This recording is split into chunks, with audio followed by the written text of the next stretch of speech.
आज की क्लास में हम लोग मैथ्स का प्रॉफिट एंड लॉस ये टॉपिक लाभ और हानि हम लोग 1 बाय 1 इसके जितने भी प्रकार हैं उसको देखेंगे।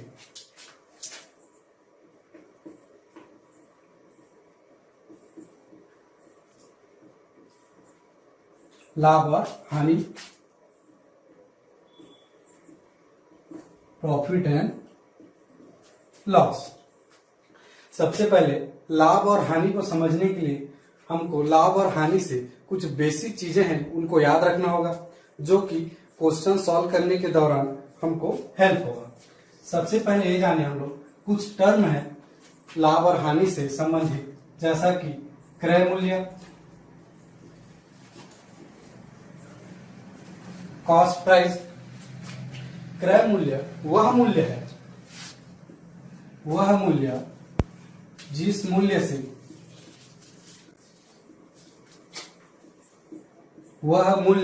जिस मूल्य पर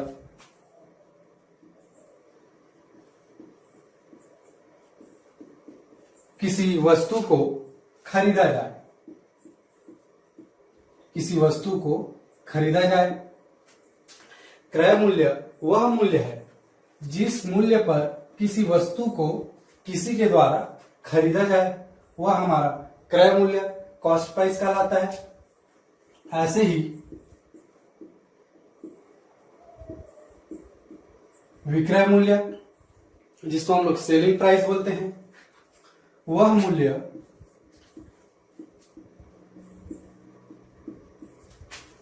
जिस पर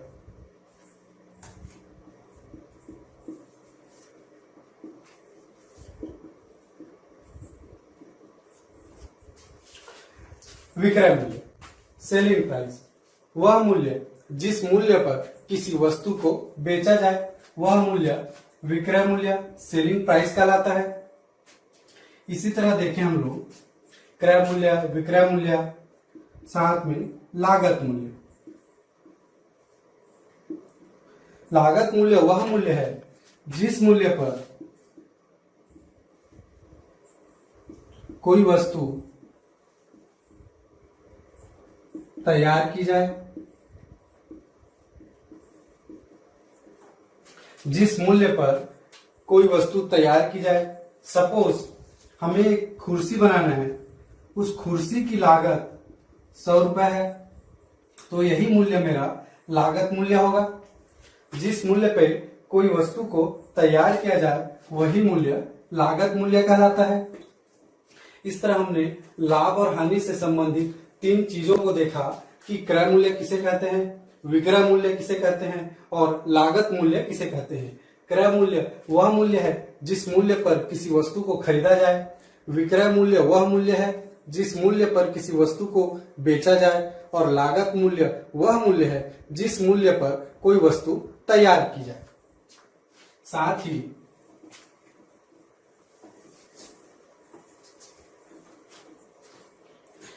ही देखें, हम लोग टॉपिक पढ़ रहे हैं लाभ और हानि, तो हमें कोई वस्तु को बेचने पे या खरीदने पे या तो लाभ होगा या हानि होगा, या तो लाभ ना हो और हानि भी ना हो। तो अगर लाभ होता है तो लाभ कब होगा? जब विक्रय मूल्य बड़ा हो क्रय मूल्य से। लाभ हमेशा तब होगा जब विक्रय मूल्य जब हमेशा बड़ा हो किससे? क्रय मूल्य से, तभी हमें लाभ होगा। और लाभ निकालेंगे कैसे? विक्रय मूल्य माइनस क्रय मूल्य, यही हमारा लाभ होगा। कुल लाभ देखें तो विक्रय मूल्य माइनस क्रय मूल्य, selling price minus cost price.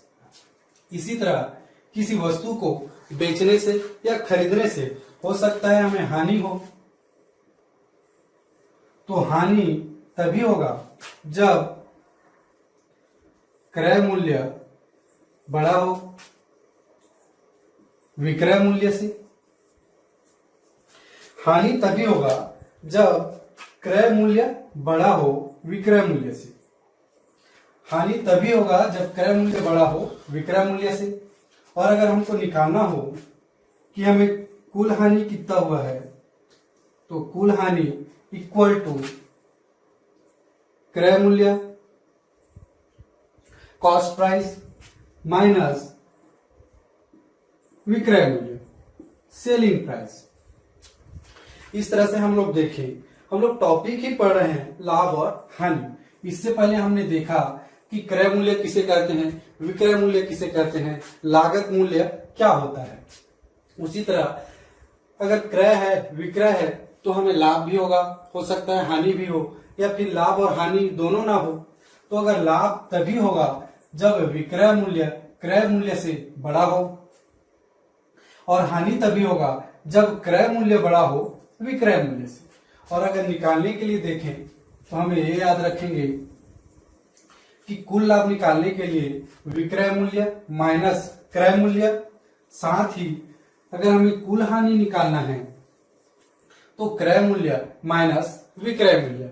इस फॉर्मूले से हमें किसी भी वस्तु के बेचने से अगर हानि हो रहा हो तो कुल हानि, अगर लाभ हो रहा हो तो कितना हो रहा है लाभ, कुल लाभ हमें इससे मिल जाएगा। विक्रय मूल्य माइनस क्रय मूल्य से लाभ, क्रय मूल्य माइनस विक्रय मूल्य से हानि। इस तरह हमने देखा कि लाभ और हानि हम कैसे निकाल सकते हैं।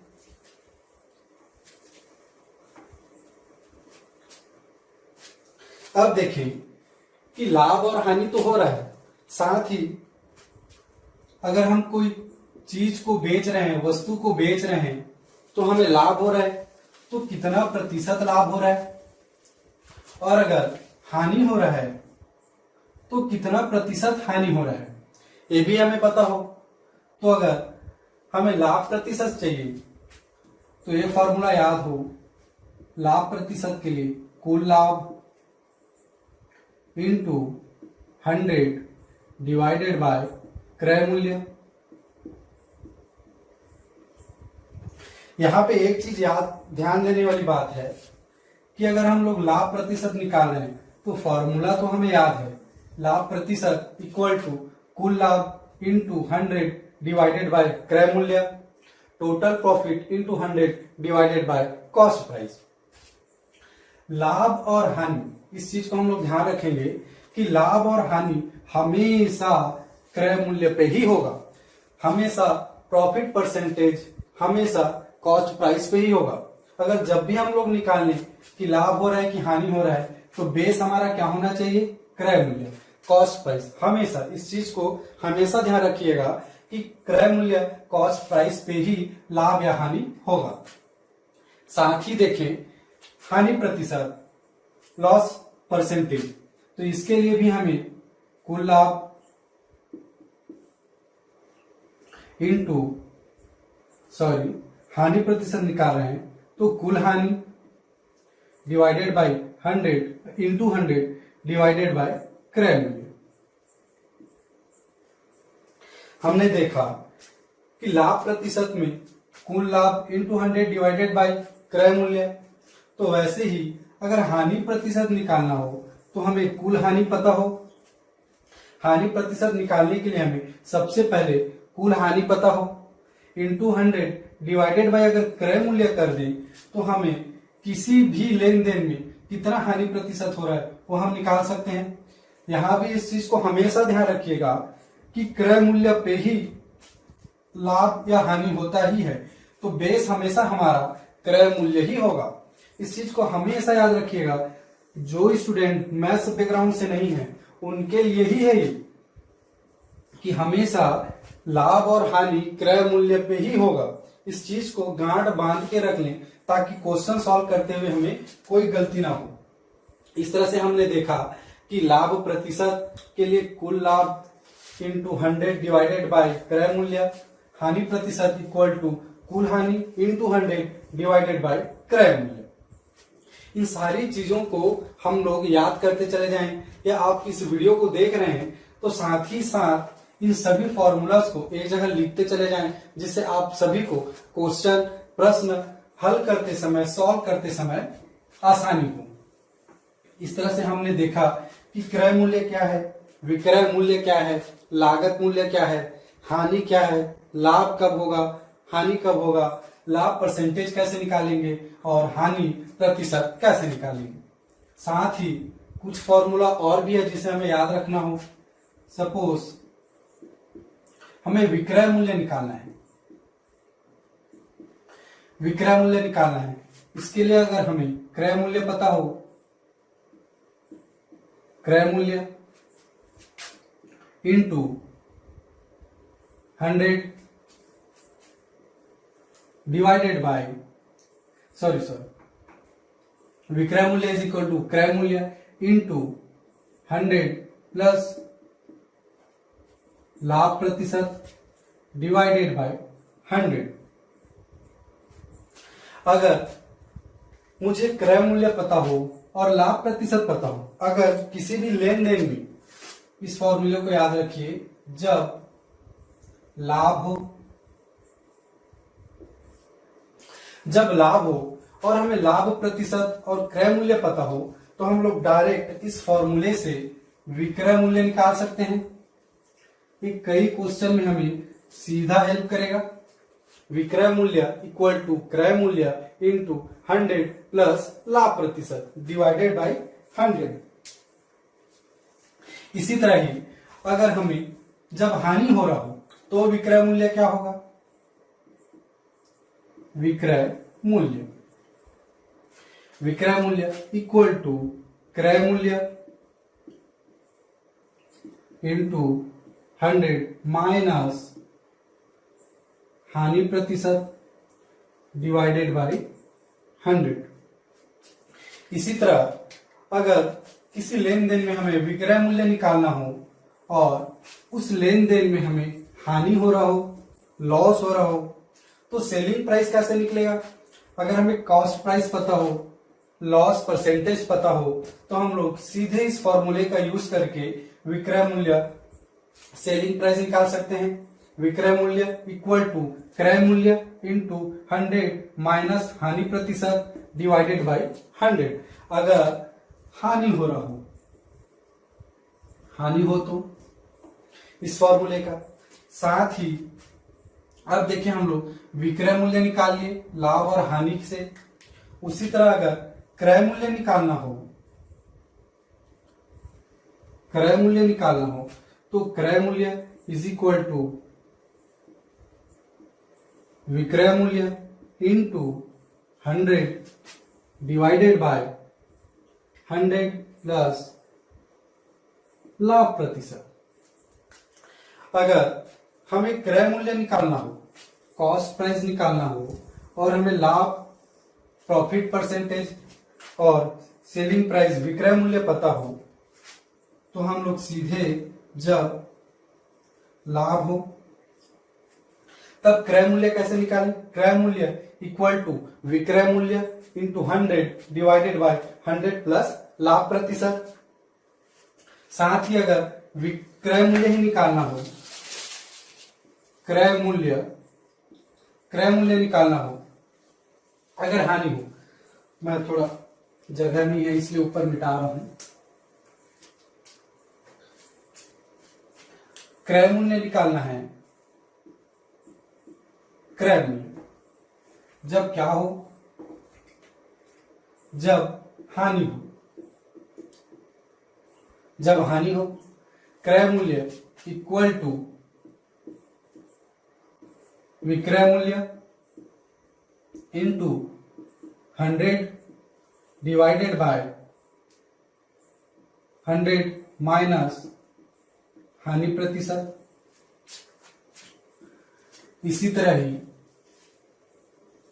क्रय मूल्य निकालना हो जब हमें क्या हो, हानि हो, तो अगर लॉस परसेंटेज पता हो, सेलिंग प्राइस पता हो, तो हम लोग कॉस्ट प्राइस सीधे निकाल सकते हैं। जब हानि हो यह कंडीशन, क्रय मूल्य इक्वल टू विक्रय मूल्य इंटू 100 डिवाइडेड बाय 100 माइनस हानि प्रतिशत।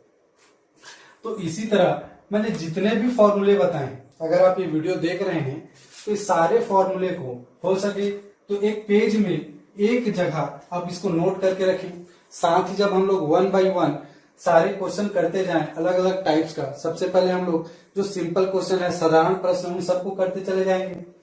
तो वैसे ही जितने भी हमें फॉर्मूला आते जाए उन सबको आप नोट करते चले जाएं, तो आप सभी को लाभ और हानि सॉल्व करने में बहुत ही इजी होगा। इसी तरह हम लोग अब देखेंगे कि सिंपल क्वेश्चन कैसे करते हैं। इसी तरह हमने अभी सारे फॉर्मूलाज देखे। इससे पहले अब थोड़ा सा और समझ लें।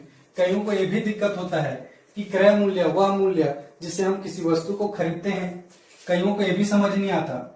इसलिए मैं आपको और थोड़ा इजी कर दे रहा हूं, एक स्टेप और आगे चले जाएं। सपोज बाला के पास कोई वस्तु है, बाला के पास कोई वस्तु है और उस वस्तु को 100 रुपए में खरीद के लाया। बाला उस वस्तु को 100 रुपए में खरीद के लाया, तो यह 100 रुपए इस बाला के लिए क्रय मूल्य होगा। क्रय मूल्य होगा क्योंकि उस वस्तु की कीमत उसने कितने में खरीदी है, 100 रुपए में, तो यह 100 रुपए बाला के लिए क्रय मूल्य होगा। उसी तरह अगर इस वस्तु की जरूरत किसी दूसरे को पड़ गई, सपोज नानू को पड़ गई, तो वे बोले कि बाला यह वस्तु मुझे 120 रुपए में दे दे। अब बाला इसको खरीदा है 100 रुपए में, नानू मांग रहा है उसको 120 रुपए में, तो खरीदा 100 में, बेचेगा कितने में, 120 में। तो सपोज वह 120 रुपए में वह वस्तु नानू को बेच रहा है, कौन, बाला। तो यह मूल्य 120 रुपए का मूल्य बाला के लिए क्या हो जाएगा, विक्रय मूल्य। विक्रय मूल्य। अब दोनों इस लेन देन में हम लोग देखें तो बाला ने खरीदा उस वस्तु को 100 रुपए में, 100 रुपए में, और बेचा कितना, 120 रुपए में। तो यहां पे देखें तो विक्रय मूल्य ज्यादा है, क्रय मूल्य कम है। इस तरह से बाला को इस लेन देन में क्या हो रहा होगा, लाभ हो रहा होगा। हमने देखा ही था कि जब विक्रय मूल्य बड़ा हो क्रय मूल्य से तो हमेशा लाभ होगा, इसलिए बाला को लाभ होगा। अगर लाभ निकालना है क्या करें, विक्रय मूल्य माइनस क्रय मूल्य इक्वल टू 20 रुपए। इस तरह से इस पूरे लेन देन में बाला को 20 रुपए का लाभ हो रहा है।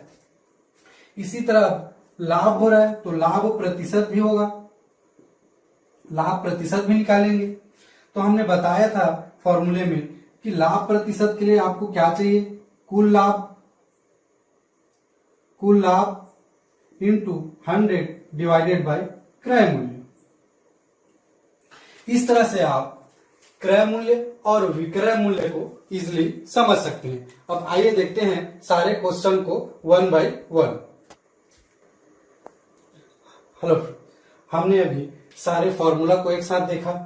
अब हम लोग 1 बाय 1 ये सारे साधारण प्रश्न हैं, इसको हम लोग समझने की कोशिश करेंगे। ये सारे प्रश्न साधारण हैं, उनके लिए है जो मैथ्स बैकग्राउंड से ना हो, नहीं है, और जिन्हें मैथ्स से डर लगता है तो मैं ये बता दूं कि उन्हीं से ही ये सारे क्वेश्चन बनेंगे। आइए देखते हैं। सबसे पहले जो भी क्वेश्चन आपको दिया हो उसको आप आराम से ध्यान से पढ़िए, एक बार नहीं 2 बार पढ़िए। क्वेश्चन में ही आंसर छिपा रहता है, ये तो साधारण है। अगर देखें कि पहला प्रश्न, एक साइकिल को 500 रुपए में खरीदकर 600 रुपए में बेचे जाने पर कितना लाभ व लाभ प्रतिशत होगा।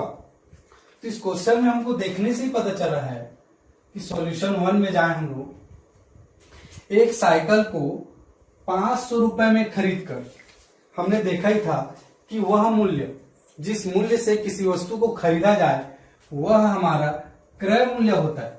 तो यहाँ पे एक साइकिल को 500 रुपए में खरीदा जा रहा है, मीन्स जो खरीदा जा रहा है वही हमारा क्या होगा, क्रय मूल्य होगा।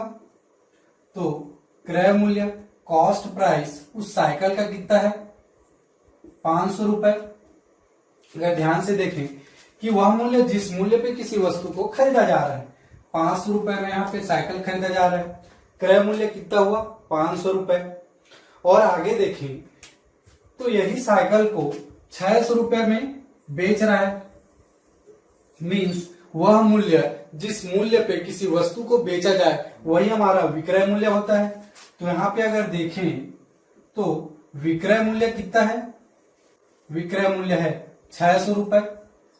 और हमने देखा ही था स्टार्टिंग में ही कि अगर हमारा विक्रय मूल्य अगर ज्यादा हो क्रय मूल्य से तो हमेशा हमें क्या होगा, लाभ होगा, हमेशा लाभ होगा अगर विक्रय मूल्य ज्यादा है।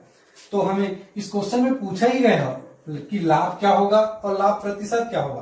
तो हम लोग सीधा निकाल सकते हैं कुल लाभ इक्वल टू विक्रय मूल्य माइनस क्रय मूल्य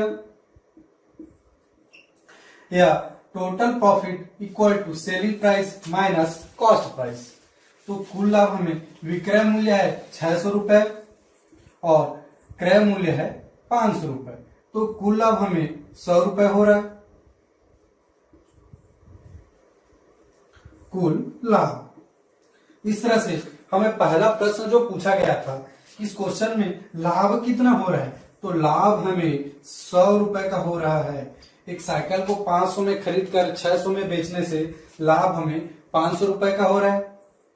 अब सेकंड कंडीशन में जाएं कि हमें लाभ प्रतिशत कितना हो रहा है, प्रॉफिट परसेंटेज क्या है इस लेन देन में। तो हमने देखा ही था लाभ प्रतिशत का फॉर्मूला देखा ही था, लाभ प्रतिशत इक्वल टू कुल लाभ इंटू 100 डिवाइडेड बाय क्रय मूल्य, क्योंकि हमेशा लाभ और हानि हमेशा क्रय मूल्य पे ही होता है। तो यहाँ पे अगर देखें तो लाभ प्रतिशत इक्वल टू कुल लाभ हम निकाल ही लिए हैं 100 रुपए इंटू 100 डिवाइडेड बाय क्रय मूल्य हमारा 500 रुपए है, वह मूल्य जिस मूल्य पर किसी वस्तु को खरीदा जाए। तो यहाँ पे देखें अगर इसको सिंपली हम लोग कटा दें, 2 जीरो नीचे से 2 जीरो ऊपर से, अब बचा 5 एक बार जाएगा और 100 चला जाएगा 20 बार, ऐसा भी जाता है। तो 5 दूनी 10 और शून्य का शून्य। इस तरह देखें तो लाभ प्रतिशत हमारा कितना निकल रहा है, 20%। इस तरह इस क्वेश्चन में पूछा ही गया था कि लाभ कितना हो रहा है और लाभ प्रतिशत कितना हो रहा है। तो हमें लाभ हुआ 100 रुपए का और लाभ प्रतिशत हो रहा है 20% का। इस तरह से यह सिंपल क्वेश्चन था जो हमने देखा। हम इसी क्वेश्चन को इस तरह और बना सकते हैं, अगर इसी का प्रारूप बदल दिया जाए,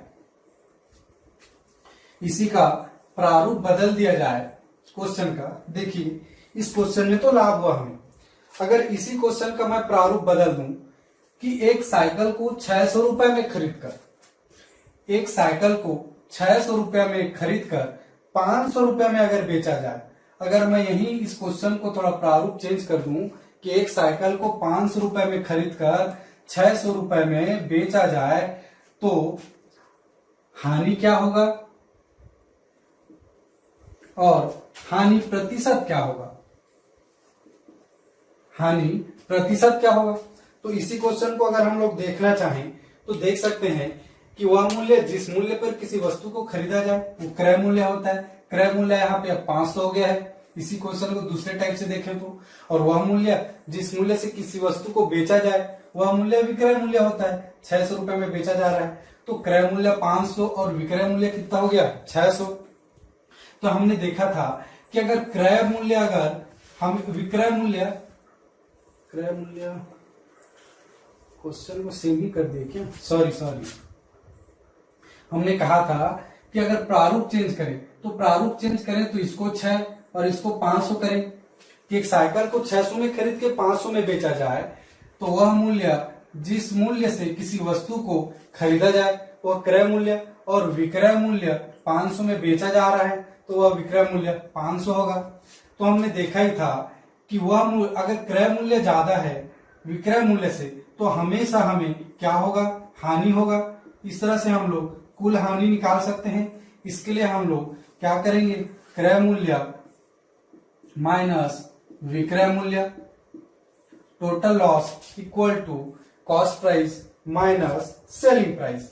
तो हम लोग देखें कॉस्ट प्राइस यहाँ कितना है 600 और सेलिंग प्राइस कितना है 500। क्वेश्चन का प्रारूप चेंज कर दें तो टोटल हमें कितने का हानि हो रहा है? 100 रुपए का। इससे पहले क्वेश्चन में देख रहे थे तो लाभ हो रहा था, अभी हमें हानि हो रहा है 100 रुपए का। तो कुल हानि हमें हुआ 100 रुपए। अब हम लोग हानि प्रतिशत देखें तो हमने देखा ही था फॉर्मूला, हानि प्रतिशत इक्वल टू कुल हानि इंटू 100 डिवाइडेड बाय क्रय मूल्य। लाभ और हानि हमेशा क्रय मूल्य पे ही होगा। तो कुल हानि कितना? 100 रुपए इंटू 100 डिवाइडेड बाय क्रय मूल्य। क्रय मूल्य इस केस में कितना है? 600 रुपीज। तो अब इसको काटें तो 2 जीरो ऊपर से, 2 जीरो नीचे से। अब 100 है और यहाँ पे 6 है, तो हम लोग इसको 2 से काट ले। 2 तिया 6, 2 पंचे 10 और 1 जीरो, और इक्वल करके लिख लें तो 50/3%। तब इसमें अगर हानि देखें तो 50/3% हमें हानि हो रहा है।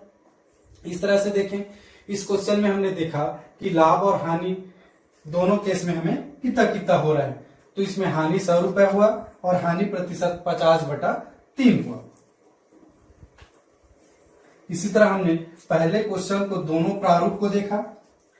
दूसरा क्वेश्चन पे आए तो इसमें लिखा हुआ है एक कुर्सी की लागत 180 रुपए है, उसे 216 रुपए में बेचने पर कितना प्रतिशत का लाभ होगा। सीधे ही हम लोग सॉल्यूशन पे जाएं तो हम देख रहे हैं कि लागत मूल्य, जिस मूल्य पर किसी वस्तु को तैयार किया जाए वही लागत मूल्य है, और वही हमारा क्या है? क्रय मूल्य है। वो किसके बराबर है? 180 रुपए क्वेश्चन में दिया गया है हमें। उसे 216 में बेचने पर बेचा गया वस्तु विक्रय मूल्य, जिस मूल्य पे बेचते हैं तो उस वस्तु का विक्रय मूल्य कितना निकल गया? 216 रुपए। इसी तरह देखें कि हमने कहा ही था कि अगर विक्रय मूल्य अगर ज्यादा हो क्रय मूल्य से तो हमें हमेशा लाभ ही होगा। तो इसमें हमें दिख ही रहा है कि विक्रय मूल्य 216 है, क्रय मूल्य 180 है, तो हमें लाभ ही हो रहा होगा। तो लाभ, कुल लाभ इक्वल टू विक्रय मूल्य माइनस क्रय मूल्य। देखें तो विक्रय मूल्य 216, क्रय मूल्य 180। अब इसी को हम लोग कर लेते हैं, 6 इधर आ जाएगा, 8 2 11, 26 रुपए। 36 न होगा, 216 डिवाइडेड बाई 180, 6 11 चला गया, 8 3 11, 36 रुपए। तो कुल हानि अगर देखें हम लोग तो 36 रुपए। इस क्वेश्चन में हमें कुल लाभ 36 रुपए। अब इसमें पूछा गया है कि लाभ प्रतिशत क्या होगा। इसके लिए हमको पता है कि लाभ प्रतिशत इक्वल टू कुल लाभ इंटू 100 डिवाइडेड बाय क्रय मूल्य। तो अगर देखें कुल लाभ 36 इंटू 100 डिवाइडेड बाय क्रय मूल्य है 180 रुपए। 1 जीरो यहां से, 1 जीरो यहां से, 18 एकम और 18 दूना 36। तो इस तरह देखें तो ये आ जाएगा 2 इंटू 10 इक्वल टू 20। तो देखें तो टोटल लाभ प्रतिशत में कितना हो रहा है? 20%। तो इस तरह की सारी क्वेश्चन अब आपसे बन जाना चाहिए कि हम लोग कैसे लाभ और हानि, क्रय और विक्रय दिया हो तो निकाल रहे हैं। इसी तरह अब हम लोग तीसरा क्वेश्चन में चले। इस क्वेश्चन में एक वस्तु को 78 रुपए में बेचने पर 4% का लाभ होता है। हमने कहा था कि जिस मूल्य पर किसी वस्तु को बेचा जाए वह विक्रय मूल्य है। तो इस क्वेश्चन में हमारा विक्रय मूल्य कितना है? 78 रुपए है। इस वस्तु में एक वस्तु को 78 रुपए में बेचा जा रहा है तो विक्रय मूल्य कितना हुआ? 78 रुपए हुआ। अब आगे हमें दिया हुआ है कि इसमें 4% का लाभ होता है।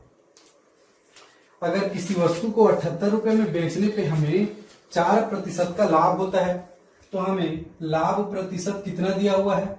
लाभ प्रतिशत 4% दिया हुआ है। यदि उसी वस्तु को 60 रुपए में बेचा जाए तो हानि प्रतिशत क्या होगी? ये तो दूसरा स्टेप है, हम इसको बाद में देखें। पहले ये तो समझ लें कि विक्रय मूल्य 78 है और लाभ प्रतिशत 4% है। अब हमको चाहिए लाभ और हानि हमेशा क्रय मूल्य पे ही होता है, और यहाँ हमें क्रय मूल्य तो पता नहीं है मगर लाभ प्रतिशत पता है। तो हम लोग यहाँ मान लेंगे कि माना उस वस्तु का क्रय मूल्य कितना है, 100 रुपए। उस वस्तु का क्रय मूल्य कितना है, 100 रुपए। अब अगर देखें कि लाभ और हानि हमेशा किसमें होता है, क्रय मूल्य पे ही होता है, तो इस क्रय मूल्य को 100 रुपए को जितने भी खरीदे थे 100 रुपए में खरीदे इस वस्तु को और उसको बेच रहा है 78 में, तो हमें लाभ कितना हो रहा है, 4% का लाभ हो रहा है। तो हम लोग देखें कि किसी वस्तु का क्रय मूल्य प्लस उसमें लाभ प्रतिशत जोड़ दें और अगर हानि हो रहा तो हानि प्रतिशत को माइनस कर दें, तो वही हमारा किसके मूल्य के बराबर होता है, विक्रय मूल्य। क्योंकि क्रय मूल्य में ही तो लाभ और हानि को जोड़ के बेचा जाता है, वही हमारा विक्रय मूल्य के बराबर होता है। तो इस क्वेश्चन में हम लोग देखें तो हमें लाभ 4% का हो रहा है और क्रय मूल्य x है, तो हम इसको इस तरह लिख सकते हैं 104/100 इक्वल टू यही क्रय मूल्य पे लाभ और हानि होने के बाद 78 रुपए में बेचा जा रहा है, विक्रय मूल्य। कईयों को अगर ये स्टेप समझ में ना आया हो तो हमने इसको इस तरह लिखा है, विक्रय मूल्य वह मूल्य है जिस मूल्य पे किसी वस्तु को बेचा जाए, और किस में बेचते हैं, क्रय मूल्य पे ही लाभ और हानि। तो यहाँ पे x क्रय मूल्य है प्लस हमको लाभ हो रहा है 4% का इस क्रय मूल्य पे ही, तो क्रय मूल्य का 4% पे लाभ डिवाइडेड बाई 100, क्योंकि परसेंटेज यानी 100। अब इसी को मैंने क्या लिखा है, डायरेक्ट लिखा है, इसी को आप सॉल्व कर लीजिए। x यहां से एलसीएम आएगा 100, यहाँ कुछ नहीं है तो इसको एलसीएम लेंगे हम लोग, यहाँ 4x है तो 100 का एलसीएम लेंगे, 1 और 100 का तो 100 आएगा, 100 यहाँ जाएगा 100x, क्योंकि 1 100 से डिवाइडेड होगा 100 बार में, 100x प्लस यहाँ तो 100 ही है, एक ही बार में चला जाएगा इक्वल टू 100। तो दोनों को अगर जोड़ेंगे 100x plus 4x is equal to 104 आएगा, 104x उसी को मैंने यहाँ पे लिखा हुआ है 104 divided by 100 into x equal to 104x divided by 100। मैंने इसको ऐसा ना लिख के ऐसा लिखा है डायरेक्ट, जिस मूल्य पे आपको लाभ हो रहा हो तो आप ऐसा भी लिख सकते हैं। तो हमने देखा कि लाभ 4%, x इंटू 104/100 इक्वल टू 78। अब इसी को हम लोग क्या कर लेंगे, सिंप्लीफाई कर लेंगे, तो x equal to 78 into 100 divided by 104। अब देखो किस में जा रहा है, 13 से चले जाएगा, 13 6 का 78, 13 8 104, फिर ये चला जाएगा 2 3 6, 2 चौके 8 और 100 ये चला जाएगा 4 दूनी 8 और 4 5 6 20, 100 4 से 25 बार में चला जाएगा। इस तरह यहाँ पे आ गया 25 इंटू 3 तो 25 दिया 75 रुपए। हमने यहाँ पे माना था कि क्रय मूल्य 100 रुपए है, मीन्स उस वस्तु का क्रय मूल्य कितना है 75 रुपए और बेचा कितना गया 78 रुपए में, इसीलिए हमें लाभ हो रहा था 4% का। तो हमने क्रय मूल्य निकाल लिया 75 रुपए। अब हमें क्या चाहिए, दूसरे स्टेप में है, इधर मैं मिटा रहा हूं, हमें अब क्रय मूल्य मिल गया, क्रय मूल्य मिल गया, क्रय मूल्य इज इक्वल टू 75 रुपए, विक्रय मूल्य है 78 रुपए, विक्रय मूल्य है 78 रुपए। अब हमें सेकंड स्टेप देखेंगे कि यदि उसी वस्तु को 60 रुपए में बेचा जाए, उसी वस्तु को, ये सेकंड कंडीशन है, दूसरी शर्त के अनुसार उस वस्तु को कितने में बेचा जा रहा है, और बेचा हुआ मूल्य ही विक्रय मूल्य होता है। विक्रय मूल्य कितना है अब 60 रुपए। दूसरी कंडीशन में बोल रहा है कि विक्रय मूल्य, अगर इसको 2 ले लें, विक्रय मूल्य 2 कितना 60 रुपए। अब उस वस्तु को 60 रुपए में बेचा जाए तो हानि कितना होगा, तो हमें तो पता ही है कि क्रय मूल्य 75 है, अब 60 रुपए में बेच रहे हैं, तो यहाँ पे देख ही रहे हैं कि क्रय मूल्य क्या है, ज्यादा है विक्रय मूल्य से, तो हमें हानि ही होगा। तो सबसे पहले हम लोग हानि निकाल लें, कुल हानि इक्वल टू क्रय मूल्य माइनस विक्रय मूल्य, cost price minus selling price. तो क्रय मूल्य यहाँ पे 75 है, विक्रय मूल्य 60 है, तो हमारा यहाँ हानि आ जाएगा 15 रुपए। अगर देखें तो कुल हानि कितना निकल गया हमें, 15 रुपए। अब हमको हानि प्रतिशत पूछा गया है इस क्वेश्चन में, हानि प्रतिशत कितना होगा, तो हम तो जान ही रहे हैं कि हानि प्रतिशत का फॉर्मूला होता है कुल हानि इंटू 100 डिवाइडेड बाय क्रय मूल्य। अब इस फॉर्मूले में हम लोग रख लें तो इजिली मिल जाएगा। अब यहां से हम लोग यहां आ रहे हैं, कुल हानि, हानि प्रतिशत के लिए कुल हानि हमें कितना मिला 15 रुपए इंटू 100 डिवाइडेड बाय क्रय मूल्य जो कि 75 रुपए हमने निकाला ही था। अब इसको हम सिंप्लीफाई कर लें, 15 एकम 15 तिया 75 equal to 100 divided by 3 means इस क्वेश्चन में हमें हानि प्रतिशत कितना मिला 100/3% हमें हानि मिला। इसी को अगर कई बार देखें तो और सिंप्लीफाई करके दिया हुआ रहता है, आप इससे ना डरें कि 100/3 आ गया तो हम कैसे करें। अगर आपको नहीं आता है तो 100 को डिवाइड कीजिए 3 से ही, तो 3 तिया 9, बचा कितना 1, इस 0 को लाएंगे 3, फिर इसको अगर भाग देंगे 3 बार तो 3 त्रिक 9, फिर बच गया 1। इसी को कैसे लिखा जाता है 33 डिवाइडेड बाय 1/3।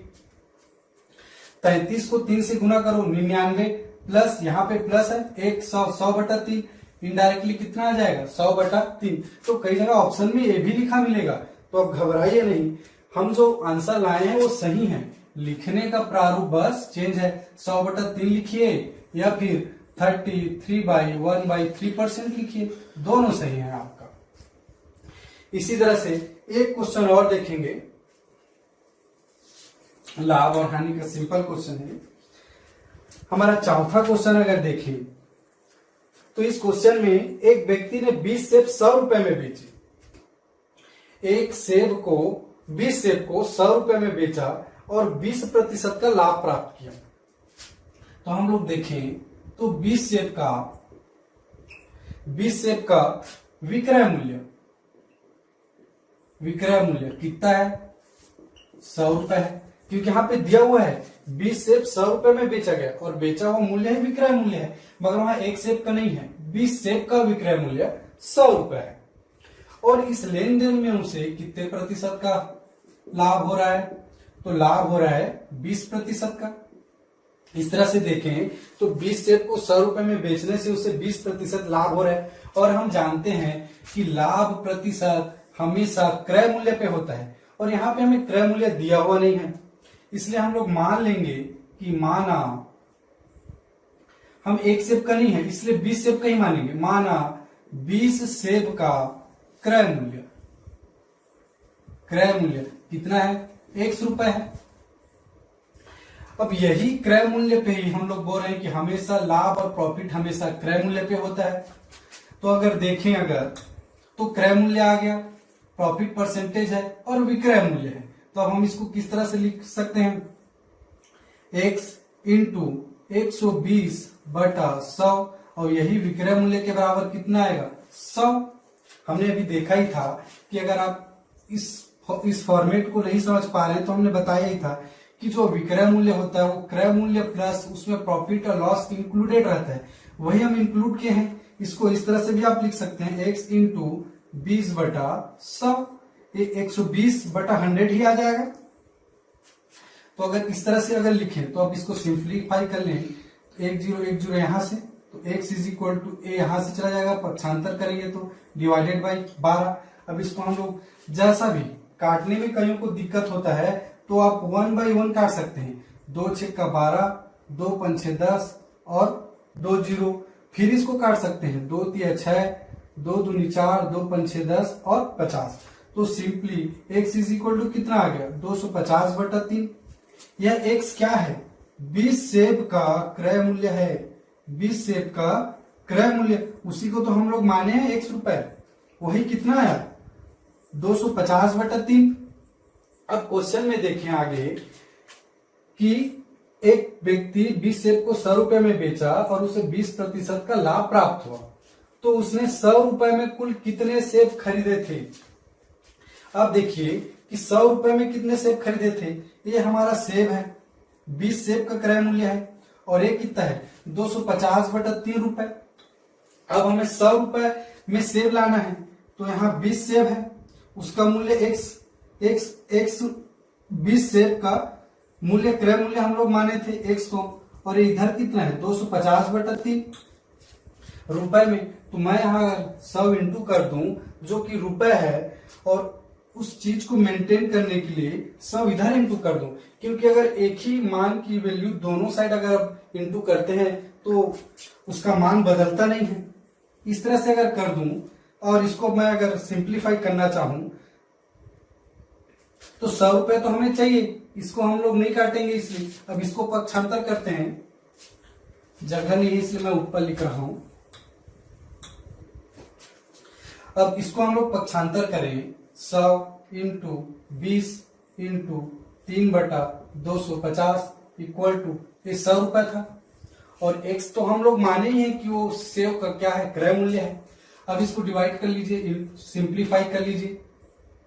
1 0 से 1 0 ये चला गया, 5 से 25 बार ये चला जाएगा, और 20 बार ये चला जाएगा, 5 से और चला जाएगा, 5 एकम और 5 चौके 20।